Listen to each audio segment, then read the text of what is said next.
Hi, everyone. This is Tony Earp, Director of Classic Eagles. Hope everyone had a great official first week of training with their teams. I know it's always exciting to get back on the field, and start playing and get ready for the season. The one thing I want to talk about today is that, with the first week of practice, often players pick up pretty quickly on certain things, in their game that they, maybe need to spend a little extra time on and work on to help them improve their level of play and, be able to be more effective when they're on the field with their teams.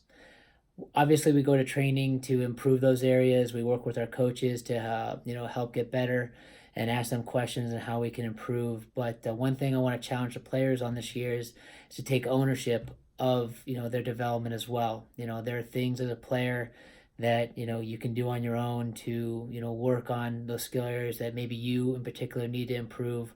Whether it's your left foot receiving the ball out of the air, you're finishing, you only get so many opportunities at practice to work on those things. So if you really have a couple areas that you really want to get better at, take the extra time to work with the ball on your own, and take ownership of it, because that's where you're going to see the difference in your game. Everybody shows up to training, everyone's there working hard, but really the real difference is made the time you spend with the ball away from your team, when no one's watching, when you're working on those areas that are really important to you. I think that makes a huge difference for players. So this season, ask your coaches, where you can improve. They'll give you ideas. Please reach out to me. I'll be happy to give you ideas as well.